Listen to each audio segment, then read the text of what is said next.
Hello everyone, we are studying the autosomal recessive disorders. We have seen the inheritance of sickle cell anemia in our previous lecture and phenylketonuria in that lecture. Now the next one is your thalassemia. ये भी एक autosomal recessive disorder है. It is also autosomal recessive disorder, means the affected individual will be having the genotype small a. Homozygous recessive condition में ही ये disease होंगी. Heterozygous condition जैसे कि capital A small A या फिर homozygous dominant condition capital A that person with this two or any of this two genotypes will be normal. उसको नहीं होगी क्योंकि रिसेसिव डिसऑर्डर. याद रखो, रिसेसिव डिसऑर्डर में जब दोनों जीन्स डिफेक्टिव रहेंगे, रिसेसिव कंडीशन में रहेंगे, तभी वो डिसीज होंगी. उसको बोलते हैं ऑटोसोमल रिसेसिव डिसऑर्डर. ओके, अब इसके अंदर भी थोड़ा सा inheritance pattern sickle cell anaemia जैसा रहेगा. कैरियर्स की शादी होंगी तो अफेक्टेड बच्चे होंगे. लेकिन पहले डिसीज क्या है और उसके टाइप्स वगैरह और उसका inheritance. This is a common bit for state board as well as NCERT अपने NEET as well as for CET, क्योंकि ये सब लोगों के लिए इंपॉर्टेंट है थैलेसीमिया का डिस्कशन. और स्टेट बोर्ड में लास्ट में दिया हुआ है, एनसीईआरटी में तो अपने को डायरेक्टली आपके डिस्कशन के कंटिन्यूएशन में सिकल सेल एनीमिया फिनाइलकेटोनुरिया के नीचे ही थैलेसीमिया दिया हुआ है. Okay, so what is this thalassemia? So it is again a blood related disorder. It is again a blood related disorder which is characterized by very low oxygen carrying capacity of blood, low oxygen carrying capacity of blood due to very non-functional or reduced functionality of hemoglobin due to defective hemoglobin. Simply defective hemoglobin he defective रहेगा. आगे chain of haemoglobin will be affected. अब sickle cell anaemia भी हमने ऐसे ही देखे थे. Hemoglobin is made up of 4 chains, 2 alpha chains and 2 beta chains, right? The genes for alpha chains are located on chromosome number 16 and the genes for beta chain are located on chromosome number 11. तो यहाँ पे भी वही होगा, या तो alpha chain affect होंगी या बीटा चेन अफेक्ट होंगी, जिससे पूरा तुम्हारा हीमोग्लोबिन का जो स्ट्रक्चर है वो डिस्टॉर्ट हो जाएगा और वो फंक्शनल नहीं रहेगा, नॉन फंक्शनल हो जाएगा या फिर डिफेक्टिव रहेगा, लेस फंक्शनल देन नॉर्मल हो जाएगा. ओके, 7 दोनों में कुछ फर्क भी है. पहले हम डिसीज समझ लेते फिर डिफरेंसेस देखेंगे दोनों में. सो this is your haemoglobin. It has 2 chains, 2 alpha 2 beta. Accordingly which chain of your globin is affected, which chain of globin molecule is affected, on the basis of that thalassemia is of 2 type. On the basis of which chain is affected, so thalassemia it can be broadly classified into 2 types. Alpha thalassemia, as the name suggests, which chain will be affected? In this alpha chain is affected, and beta thalassemia, in which beta chain of globin molecule is affected. Beta chain of globin, that is hemoglobin में का globin is affected. Okay, alpha chain affect हुई तो alpha thalassemia, beta हुई तो beta thalassemia. अब alpha chain का जो gene है, so that is located on chromosome number 16. The genes for alpha chain are located on chromosome number 16, as well as there are 2 genes HbA1 और HbA2. HbA1 और HbA2 ये 2 jeans रहते हैं. देखो 2 jeans मतलब ये एक जीन है और ये एक जीन है. अगर आपका क्रोमोसोम नंबर 16 मैंने ड्रॉ किया है, दिस इज क्रोमोसोम नंबर 16, सो उसका पेयर रहेगा दूसरा chromosome number 16 like this. Okay, यहाँ पे HbA1 है, मैं सिर्फ A1 लिख रहा हूं उसको, तो यही कहीं HbA2 रहेगा. ओके, और इधर भी HbA1 HbA2, और दोनों मिलकर कुछ 2 प्रोटीन्स तैयार करेंगे और वो दोनों प्रोटीन जुड़ जाएंगे और आखिर में आपकी अल्फा सब यूनिट तैयार हो जाएगा. समझ रहा है कैसे? इसके 2 जीन्स लगते तब जाके एक अल्फा चेन तैयार होती. लेकिन बीटा का ऐसा नहीं है. बीटा चेन में सिर्फ क्या है, क्रोमोसोम नंबर 11 है आपका और क्रोमोसोम नंबर पर HbB एक ही जीन लोकेटेड रहता. जैसे कि ये क्रोमोसोम नंबर 16 था, क्रोमोसोम नंबर 11 यहाँ पे है, यहाँ पे फॉर एग्जाम्पल उसका पेयर, तो इधर HbB मतलब हीमोग्लोबिन उसकी अल्फा चेन का A1 मतलब अल्फा चेन की चेन 1, वैसे अल्फा चेन की चेन 2, ओके। वैसे हीमोग्लोबिन और बीटा चेन के लिए एक ही जीन लोकेटेड है। अब इसके दो पॉसिबल एलिल्स रहेंगे, 1 2, तो इसके 2 एलिल्स रहेंगे, इसके भी 2 रहेंगे, मतलब टोटल कितने कॉपीज हो जाएंगे इसके? 4 एलिल्स पॉसिबल है अल्फा चेन के। जबकि यहाँ पे देखो इसके सिर्फ 2 एलिल्स पॉसिबल रहेंगे, एक जीन के 2 ही एलिल्स रहते ना, ये क्या है? Okay, so there are only 2 alleles possible. तो दोनों में फिर क्या होगा? डिफेक्ट किस में आ रहा?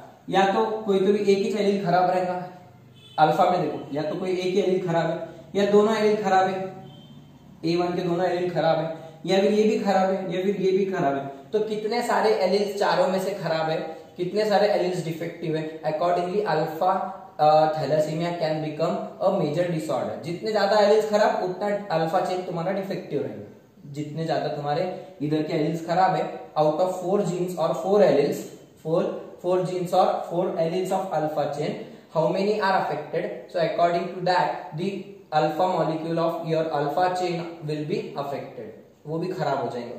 लेकिन बीटा के मामले में जरा सीरियस है। कैसा? पहले तो है 2 इंच, दोनों में से एक भी खराब हो गया तो ये अकेले के भरोसे पे पूरा बीटा का स्ट्रक्चर खराब हो जाएगा थोड़ा सा। और अगर इमेजिन करो दूसरा भी खराब होगा तो 2 चांसेस में तुम्हारा पूरा का पूरा बीटा चेन डिस्ट्रॉय हो जाएगा। यहाँ तो भी 4 चांसेस है, एक आधा खराब हुआ तो चलो तीनों निभा लेंगे, थोड़ा सा थक जाएगा काम। 2 खराब है तो ये 2 कुछ तो भी थका लेंगे काम, दोनों डोमिनेंट रहे तो। लेकिन चारों के चारों डोमिनेंट होने के बाद ही अल्फा ज्यादा खतरनाक है। लेकिन बीटा में क्या होगा? अगर ये एक डोमिनेंट है और एक रिसेसिव हो गया तो इतना ज्यादा खराब नहीं होगा। लेकिन जब दोनों रिसेसिव हो जाएंगे, दोनों रिसेसिव में जाएंगे तो तुम्हारा बीटा चेन खराब, और जितना ज्यादा बीटा चेन खराब उतना ज्यादा तुम्हारा ग्लोबिन मॉलिक्यूल भी खराब हो जाएगा। तो इसके लिए देखो दोनों में ज्यादा सीवियर कंडीशन कहां पे तैयार होंगी? बीटा इसके अंदर। इसके लिए इसको क्या बोलते हैं? Thalassaemia major. It is also known as thalassaemia major, thalassaemia major. और अगर उसमें अगर हेटेरोजाइगस कंडीशन है, कैपिटल बी स्मॉल बी, तो उसको बोलते हैं थैलासीमिया माइनर। उसके अंदर अगर हेटेरोजाइगस कंडीशन है तो उसको बोलते हैं थैलासीमिया माइनर। आप बोलेंगे सर इसको माइनर बोल रहे, ये भी माइनर में जा सकता है, बट जनरली ये मेजर और माइनर जो 2 टर्म्स है, थैलासीमिया मेजर, थैलासीमिया माइनर, और एक रहता है थैलासीमिया इंटरमीडिएट, थैलासीमिया इंटरमीडिएट। तो ये जो टर्म्स है these are related with the beta thalassaemia. इसके 3 क्लासेस रहते हैं, मेजर, माइनर और इंटरमीडिएट। तो मेजर किसको बोलने का? When both the alleles are recessive and when one allele is dominant and one allele is recessive, मतलब heterozygous condition। ओके, सो ये बंदे में फिर अच्छे डिफेक्ट रहेगा और इसको फिर ज्यादा परेशानी रहेगी।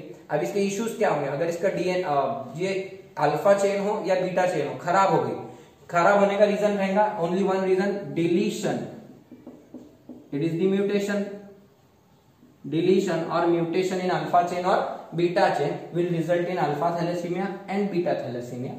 Okay, if this deletion occurs in alpha chain, so HbA1 gene will be affected। ये डिलीट हो जाएगा जीन या फिर ये जीन, तो ये जीन के कोई भी 2 में से एक आधा, 2 4 चारों एलील्स भी डिलीट हो सकते हैं। So that will be alpha thalassemia। Okay, and similarly if the gene on chromosome number 11 that is HbB gene is affected, it has 2 alleles, so वो दोनों एलील्स या दोनों जीन्स अगर डिलीट हो गए तो फिर तुम्हारा हीमोग्लोबिन बेकार हो जाएगा, and that will be a major cause of thalassemia। It is also called major beta thalassemia major, or also known as Cooley's anemia। Cooley's anemia, okay, because in beta thalassemia major, a severe condition of anemia is seen। that person suffers from severe anemia, उसमें बहुत ज्यादा oxygen deficiency रहेगी, haemoglobin बहुत ज्यादा defective रहेगा, non functional रहेगा, and that person will suffer breathing, respiratory problem, breathing problems, and sometimes that will be so dangerous, इतना danger रहेगा कि डिफेक्टिव हीमोग्लोबिन रहने से RBCs, shape of RBCs will also change। यहाँ पे लिखो shape of RBCs may also change। ऐसा जरूरी नहीं कि सिकल शेप होंगे, इरेगुलर शेप के आरबीसीज हो जाएंगे, so that will be shape of RBCs will also change. It may lead to liver and kidney problems, liver and kidney problem, कई बार हार्ट फेलियर भी हो सकता। हार्ट फेल मेजर की बात कर रहा, कूलीज एनीमिया की, so it may lead to liver problem. Liver कैसे प्रॉब्लम आएगा? Your blood which gets destroyed by haemolysis in your liver, right? So liver में हिमोलिसिस होगा, RBCs, old RBCs are broken down in your liver and spleen. Spleen is the graveyard of old RBCs, बराबर? So दोनों में स्प्लीनोमेगैली होगा तुमको, splenomegaly, megaly मतलब change in shape, change in size, spleno मतलब spleen की, तो स्प्लीन का शेप साइज बड़ा हो जाएगा, सूजन आ जाएगा पे। लीवर में जॉन्डिस विल बी देयर, क्योंकि जॉन्डिस में क्या होता है, एक्सेस बिलीरुबिन, बिलीवर्डिन तैयार होंगे, आरबीसीज डिस्ट्रॉय होंगे और उसमें क्या खराब हीमोग्लोबिन जो बन रहा है इधर, तो वो डिस्ट्रक्शन होने चालू होगा और ज्यादा हीमोग्लोबिन डिस्ट्रॉय होगा, उसकी बॉडी में सीक्रेट होगा। हीमोग्लोबिन बढ़ गया, सॉरी बिलीरुबिन, बिलीवर्डिन बढ़ गया आपकी बॉडी में, सो that will cause the yellowing of skin, yellowing of cornea, jaundice, पीलिया हो जाएगा पूरी बॉडी में, सो that will cause the jaundice, yellow skin. लिखो उसके सिम्टम्स, आपके सामने फोटो आई थी, देखिए आपने कैसा दिख रहा बंदा। दी जॉ शेप विल चेंज, उसके बहुत सारे डिफेक्टिव ऑर्गन्स रहेंगे, चेहरा वगैरह उसका बहुत लंबा रहेगा। That will be associated with your beta thalassaemia major. Okay, अब ये बनने में आरबीसीज का शेप बदल गया, आरबीसीज काम नहीं कर रहा ठीक से, हीमोग्लोबिन काम नहीं कर रहा, so you need to continuously supply good blood, fresh blood which is having normal RBCs. तो ये बंदे को क्या करना होता है, अपने को हमेशा blood transfusion within 2 weeks, within a week sometimes आपको ब्लड ट्रांसफ्यूजन करते रहना पड़ता है। तो थैलेसीमिया के बच्चों को हमेशा ब्लड ट्रांसफ्यूजन की जरूरत रहती है, क्योंकि उनका ब्लड ही हमेशा खराब तैयार होता है और वो आरबीसी ज्यादा डिस्ट्रॉय होता है। अगर ब्लड नहीं देंगे तुम तो उनको हीमोग्लोबिन डिस्ट्रॉय होना चालू होगा, जॉन्डिस हो सकता है, तो इसके लिए उनको timely blood transfusion is done to these major patients. आपने ब्रेक देखेंगे टीवी में, एक बच्चे आती थी, वो बोलती थी कि एक लड़का बैठा रहता था एक होटल में, उसको थैंक यू बोलती और बोलती थैंक यू अंकल, वो बोलता क्यों, तो बोलता कि आप जैसे लोग, वो बच्ची बोलती आप जैसे लोग बोले हमको ब्लड डोनेट करते तो आज मेरे जैसे जिंदा है, मुझे थैलेसीमिया है। तो वो आदमी बोलता, फिर बच्चा लड़का बोलता लेकिन मैंने तो कभी ब्लड डोनेट किया ही नहीं। तो लड़की बोलती सॉरी बोले नेक्स्ट टाइम के लिए, तो फिर वो ब्लड डोनेट करने जाता। और ब्लड डोनेट करना भी चाहिए, क्योंकि थैलेसीमिया जैसे पेशेंट जिनको महीने में 3 से 4 बार तो भी ब्लड ट्रांसफ्यूजन लगता, सो इनको ब्लड बहुत ज्यादा इनके लिए लगता, ठीक है। So why transfusion is done, ध्यान में आ रहा बार बार, because there blood is having defective haemoglobin which leads to destruction of shape of RBCs change and the destruction of blood will occur due to liver and jaundice में occur. So इस condition में oxygen carrying capacity कम हो जाएगी and that person needs weekly blood transfusions. समझ में आया Cooley's anaemia क्या है? सो अल्फा बीटा के रीजन समझ में आए, क्रोमोसोम नंबर ध्यान में आया, ये 16 पे, उसके जीन्स 11 पे, इसके 2 जीन्स है, इसका एक ही जीन है, ओके। अगर इसका तुमने इनहेरिटेंस पैटर्न भी स्टडी किए तो सेम, अच्छा इसके सिम्टम्स भी सेम रहेंगे, लेकिन ये माइल्ड सिम्टम्स रहेंगे, इसका ज्यादा खतरा नहीं रहेगा, क्योंकि हाँ अल्फा चेन थोड़ी सी खराब रहेगी, लेकिन 3 में से एक तो भी जीन उसका ठीक रहेगा, तो उसको पर्सन कितनी इफेक्टिव इतना नुकसान नहीं होगा। लेकिन यहाँ पे बीटा चेन खराब होगी तो ज्यादा सीवियर कंडीशन तैयार हो सकती है, ओके। अब अगर बात करते हैं अपन इसके अंदर इनहेरिटेंस पैटर्न की, सो इनहेरिटेंस में सिर्फ इतना होगा कि आपका जो 2 कैरियर रहेंगे, पैरेंट विल बी कैरियर। अब कैरियर कंडीशन क्या रहती है, हेटेरोजाइगोट्स आर ऑलवेज कैरियर, रिमेंबर हेटेरोजाइगोट्स। तो अपने को बीटा थैलेसीमिया का देखने का, या कोई भी थैलेसीमिया ले लो, सो एक कैपिटल टी, टॉल नहीं, thalassaemia, T stands for thalassaemia, तो दोनों नॉर्मल है क्योंकि डोमिनेंट कंडीशन में डिसीज नहीं होती। वैसे कैपिटल टी स्मॉल टी, इसमें डिसीज नहीं होंगी, और स्मॉल टी मतलब थैलेसीमिया दोनों रिसेसिव है तभी डिसीज होंगी, तो ये पर्सन डिफेक्टिव रहेगा, इसमें ये कैरियर रहेगा, ये थैलेसीमिक रहेगा, लिख लो, and this will be normal individual, okay. So इसको ए के सिर पे लगा दो, ठीक है, या बी के सिर पे लगाओ, अल्फा थैलेसीमिया ला तो ए लो, बीटा थैलेसीमिया के लिए बी लो। तो अगर तुमको ये ए टी दिया रहा है, a capital T, a small T, crossed with a capital T, a small T, okay. अब इनके गैमेट्स बनाओ, गैमेट्स की फ्यूजन करो, आपको 4 बच्चे मिलेंगे, मैं डायरेक्ट फ्यूजन कर रहा, ए कैपिटल मतलब कैपिटल टी, फिर capital small capital small, okay.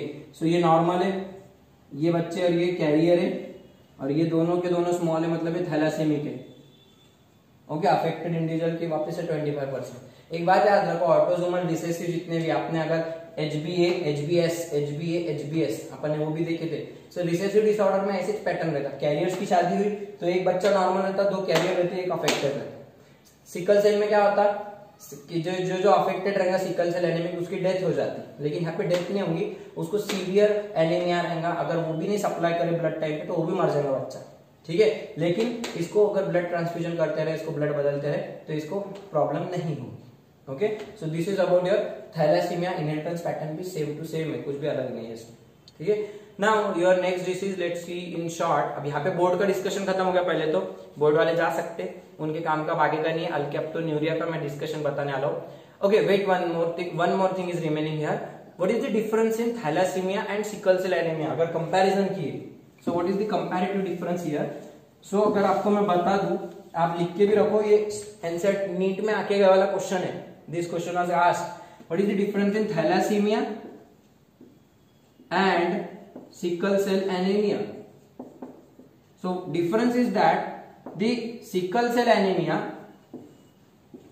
पहले इधर ले लेता मैं, sickle cell anemia अपन ने पहले sickle cell anemia देखी थी ना। So in sickle cell anemia what happens, there is low hemoglobin count,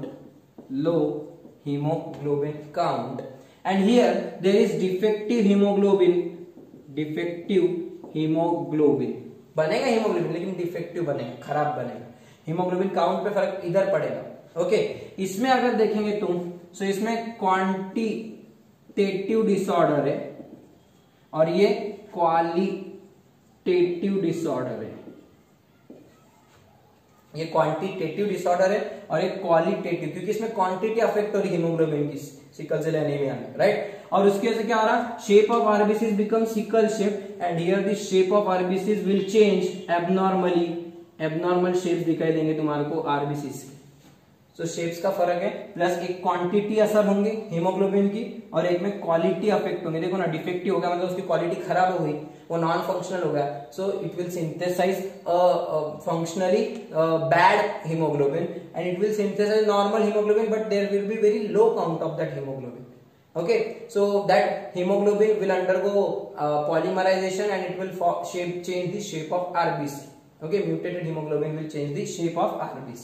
So these are the two differences, एक quantitative है, एक qualitative। तो डायरेक्ट एमसीक्यू आया था, thalassaemia differs from sickle cell anemia as one is quantitative and one is qualitative. Option 2, this is quantitative, this is qualitative, इधर का उधर घुमा दिए थे। तीसरा, there is no difference, both are quantitative, there is no difference, both are qualitative। ऐसा 4 options करके थे। 2018 में आया था आई थिंक ये क्वेश्चन, 17 या 18 में आया था question. So this was very important one. आपको एनसीईआरटी की लास्ट लाइन दिया थैलेसीमिया के पैसेज में, प्लस स्टेट बोर्ड में भी आप ये पैसेज के एंड में देखो। सो this is quantitative disorder and this is qualitative disorder. समझ में रहेगा, ध्यान में रहेगा। ओके, ये क्रोमोसोम नंबर सेम है दोनों के, इसमें भी क्रोमोसोम नंबर 11 और 16 एसोसिएटेड है अल्फा बीटा के लिए, और इसमें भी 11 और 16 एसोसिएटेड बीटा और अल्फा के लिए, राइट। क्रोमोसोम नंबर सेम है, हीमोग्लोबिन से रिलेटेड डिसऑर्डर्स है। तो एक अच्छा एमसीक्यू बन जाता है, इनमें से कौन सा डिसऑर्डर्स हीमोग्लोबिन से एसोसिएटेड है? Both are associated with haemoglobin, but one is quantitative and one is qualitative. MCQ और एक पूछता, which of the following disorder is associated with hemoglobin and is a quantitative disorder? तो quantitative ये है। Which of the following is a qualitative disorder? ये है। Quantitative किसको बोलते हैं? जिसमें क्वांटिटी फर्क पड़ता, क्वांटिटी पे असर पड़ता हीमोग्लोबिन की, और जिसमें हीमोग्लोबिन की क्वालिटी खराब हो जाती वो qualitative disorder. Okay, so these are the two differences in sickle cell anaemia and thalassaemia. Let's see one more disease here. Board वाले आप लोगों को जा सकते हैं, आप लोगों का होगा यहाँ पे। Next one is your alkaptonuria, जो सिर्फ नीट के लिए, that too it is not given in NCERT but still extra point बोल के ले रहा हूं। Let's see alkaptonuria. Alkaptonuria is associated with chromosome number 3, and it is again your autosomal recessive disorder. It is again autosomal recessive disorder. अब आपको diseases को study करने का पैटर्न ध्यान में आ रहा क्या? वो कौन से क्रोमोसोम से एसोसिएटेड है, उसका जीन कौन से क्रोमोसोम पे लोकेटेड है, पहले वो नंबर याद रखने का, और वो कौन से टाइप की डिसीज है, ऑटोसोमल है क्या, सेक्स एसोसिएटेड है, या फिर उसमें डोमिनेंट है क्या, रिसेसिव। तो मैंने पहले डोमिनेंट में तुमको सिर्फ विडो स्पीक बताया था। ओके, वैसे यहाँ पे अब कौन सी है अपनी अगला example, your alkaptonuria, it is autosomal recessive disorder. तो रिसेसिव कंडीशन में मतलब वापस से स्मॉल ए कंडीशन में डिसीज होंगी, कैपिटल ए और capital A small A heterozygous condition दोनों में नहीं होंगी डिसीज। तो ये इंडिविजुअल का जो जीनोटाइप रहेगा स्मॉल ए रहेगा। ओके, अब ये जो इंडिविजुअल है इसको अल्कैप्टोन्यूरिया, मतलब इसके यूरिन में से अल्कैप्टॉन के मॉलिक्यूल्स एक्सक्रीट होंगे। What is alkapton? So tyrosine is one of the amino acid in our body.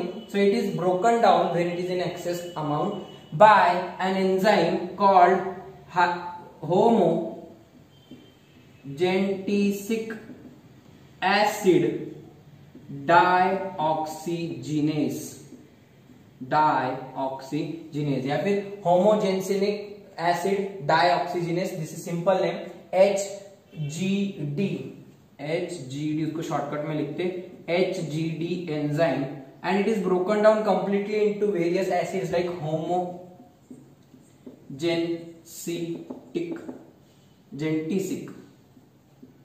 जेंटिसिक acid plus उसके oxide alkapton plus other derivatives which are further broken down by same enzyme into other smaller units and then it is metabolized by your body. Liver वगैरह में उसका metabolism हो जाएगा, excrete हो जाएगा बच्चा कुचा, और अपनी बॉडी में कोई प्रकार का खतरा नहीं रहेगा। ठीक है, सिमिलरली हमने फिनिल एलेनाइन का देखे थे फिनिल अल्कैप्टोन्यूरिया में। Phenyl alanine is broken down into what? It is broken down into tyrosine, right? वहां पे भी एंजाइम था और फिर टायरोसिन में अपन यूज कर लेते हैं नॉर्मल कंडीशन में। नहीं ऐसा हुआ, अगर एंजाइम एब्सेंट रहा, सो एंजाइम एब्सेंट रहा तो इसका एक्यूमुलेशन चालू होता बॉडी में, ब्लड में, ब्रेन में, वो पागल हो जाता है, इडियसी आती और यूरिन के थ्रू फिनिल एलेनाइन एक्सक्रीट होता, उसको बोलते हैं फिनिल कीटोन्यूरिया। बराबर, सेम आज होने का। आज ये एंजाइम चाहिए अपने को। ये एंजाइम के लिए जो जीन रहेगा, so that gene for HGD homogentisic acid, okay, dioxygenase, ये एंजाइम, इसके लिए जो जीन है it is located on chromosome number 3. It is located, gene for this enzyme is located on chromosome number 3. If this gene is defective, deleted, mutated, so that gene will be defective and hence this enzyme is not synthesized in your body, and due to absence of this enzyme, the tyrosine is converted into homogenetic acid and alkapton, but its further degradation will not occur. उससे ज्यादा वो degrade नहीं होगा, यहां तक तो हो जाएगा लेकिन उससे ज्यादा उसका डिग्रेडेशन नहीं होगा. Then in your body, in your blood, bone और किडनी, ब्लड, बोन और किडनी, यहां पे ये अल्कैप्टॉन, कौन सा molecule? Alkapton accumulation occurs in these 3 areas, जिसकी वजह से ब्लड का कलर थोड़ा सा डार्क हो जाएगा, बोन का कलर भी black, bones will become black and brittle bones, black and brittle, जल्दी टूट जाएंगी, गिरा पड़ा फिसल के तो उसको फ्रैक्चर, इतने खतरनाक उसके बोन्स भी काले पड़ने लगेंगे. So therefore this disease is also known as black bone disease. It is also known as black bone disease, a rare condition. Bones काले रहते क्या? नहीं, but they become black due to accumulation of alkapton. Alkapton कैसे बन रहा? Due to incomplete degradation of your tyrosine, incomplete degradation of tyrosine, that results in formation of alkapton, but its further degradation will not occur and hence it accumulates in blood and bone. And what happens if it goes to kidney? Simply same. If it goes to kidneys, it will not be absorbed in kidneys, it will be excreted through urine. वो urine के through बाहर जाएगा and urine will be black. Urine will become black when exposed to O2. When exposed to O2, oxygen को expose करने के बाद urine black हो जाएगी. जैसे ही वो पर्सन यूरिनेट होगा, मिक्टूरेशन के लिए जाएगा, उसकी यूरिन ब्लैक दिखेंगी, हल्के से ब्लैक दिखना चालू हो जाएंगे, इट विल बिकम ब्लैक. डर जाएगा बंदा, ये क्या निकल. सो खतरनाक है. अल्कैप्टोन्यूरिया बोलते हैं ये डिसीज को. इसमें अल्कैप्टॉन का एक्सक्रीशन होता है बॉडी में से, क्योंकि टायरोसिन का ठीक से डिग्रेडेशन नहीं होता. Again this condition is caused in recessive condition, क्योंकि ये जो एंजाइम बनना चाहिए वो 2 कंडीशन में बनता. जैसे कि नॉर्मल कंडीशन ए स्मॉल, ये कंडीशन में अल्कैप्टन का डिग्रेडेशन वाला जीन नॉर्मल बनेगा, लेकिन स्मॉल ए कंडीशन में वो पर्सन को ये एंजाइम तैयार ही नहीं होगा और फिर वो पर्सन अफेक्टेड रहेगा और उसको ये सारे परेशानियां होंगी. ठीक है. सो 2 कैरियर्स की शादी होंगी अगर, तो वापस से वही इनहेरिटेंस पैटर्न सेम रहेगा. 2 कैरियर्स, एक कैपिटल है, एक स्मॉल है, एक कैपिटल है, एक स्मॉल है. कौन सा एंजाइम है? आपका टायरोसिन का डिग्रेडेशन करने वाले एंजाइम से टायरोसिन, टायरोसिन, तो उसके सिर पे ए स्मॉल ए, ठीक है। तो ये टायरोसिन का, ये पर्सन में हेटेरोजाइगस कंडीशन है, इसमें भी हेटेरोजाइगस है। गैमेट्स बनाओ, फ्यूजन करो, वापस से वही कंडीशन मिलेंगी तुमको। T capital A, T capital A, ये नॉर्मल रहेगा, टी ए, यहां लगा दो टी ए, ये नॉर्मल एंजाइम, ठीक है। टी स्मॉल ए, एंजाइम तो रहेगा बट कैरियर कंडीशन, ठीक है। और टी स्मॉल ए मतलब नो HGD एंजाइम, इसमें एंजाइम नहीं रहेगा और ये डिसीज है। सो ए स्मॉल ए, ये अफेक्टेड, देखो वापस से एक नॉर्मल, दो कैरियर और एक अफेक्टेड, सेम पैटर्न है इनहेरिटेंस का। दो कैरियर की शादी होगी तो बच्चा एक तो भी डिफेक्टिव रहेगा, 25% chances of getting affected individual. दोनों कैरियर की शादी करें ना अपन, याद रखो रिसेसिव डिसीजेस में कैरियर की शादी कराना पड़ता तो उनको डिफेक्टिव बच्चे होते। Okay, so this is all about your alkaptonuria and here it's done. आपको दोनों डिसीज समझे होंगे, अच्छे से ड्रॉ कर लो चार्ट। पूरा पैटर्न सेम है, सारे डिसीजेस को स्टडी करने का पैटर्न यही रहने वाला है। फर्क इतना रहेगा किस जीन पे अफेक्ट हो रहा, वो जीन क्या काम करता था, कौन सा एंजाइम प्रोटीन बनाता था, अगर वो रहा तो क्या होता, नहीं रहा तो क्या होता, क्रोमोसोम नंबर याद रखने का। और इनहेरिटेंस का पैटर्न रिसेसिव में तो सेम टू सेम ही रहना है, डिसीज के नाम पे से उसके सिम्टम्स याद रखने के और उसके हिसाब से फिर वो डिसीज को डिस्कस करने का। ओके, यहाँ पे इससे ज्यादा कोई भी एक्सपेक्टेशंस नहीं है तुम्हारे से। Yes, this one is not given in NCERT, तो आपको एनसीईआरटी में नहीं है, लेकिन एज एडिशनल नॉलेज बोल के आपको करना है। एनसीईआरटी के तो सारे डिसीज आपको ऑलमोस्ट लर्न ही करने के, उनके बाहर जाने का नहीं है अपने को। But still this one is also associated here, phenyl alkaptonuria के जैसा अल्केप्टोन्यूरिया, फिनेल कीटोन्यूरिया के जैसा alkaptonuria, both are same. Okay, दोनों मेटाबॉलिक डिसऑर्डर्स है। फिनेल एलेनाइन का मेटाबॉलिज्म नहीं हुआ तो फिनेल कीटोन्यूरिया, और टायरोसिन का मेटाबॉलिज्म नहीं हुआ तो अल्केप्टोन्यूरिया। Okay, so here these are two diseases.